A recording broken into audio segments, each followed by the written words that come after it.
Imagine a world where women led armies, defied empires, and shaped the course of history. This is not a fantasy. This is the untold story of Africa's fiercest women warriors. From the deserts of Kush to the forests of Angola, these legendary figures stood against invaders, negotiated treaties, and fought for their people's freedom. Their names were erased, their deeds forgotten, but their legacy lives on. Let us journey back to a time when queens were not just rulers but warriors, diplomats, and strategists. The Dahomey Amazons, an all-female military regiment, were the elite shock troops of the Dahomey Kingdom. They were not just bodyguards but a full combat army, trained in archery, sword fighting, and hand-to-hand combat.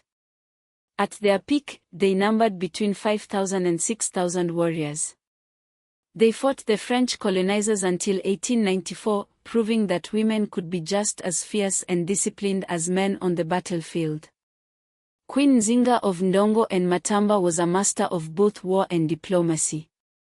She traveled to Lisbon in 1622 to negotiate with the Portuguese king, converting to Christianity temporarily to secure a treaty.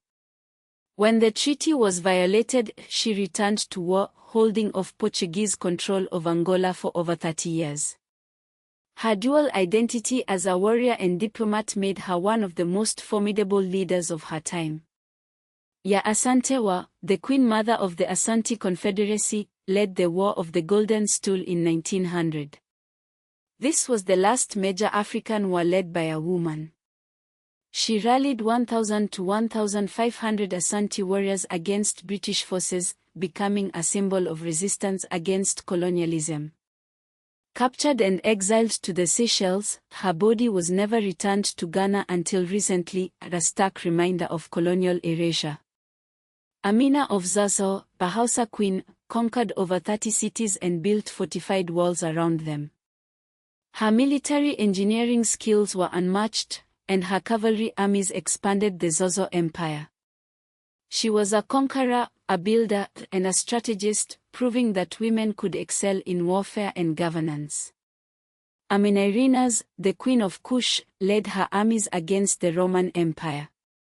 She defeated Roman general Petronius and forced Rome to sign a peace treaty.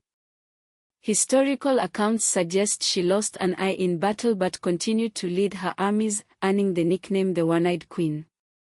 Her defiance against one of the greatest empires in history is a testament to her courage and leadership. These women were not just warriors.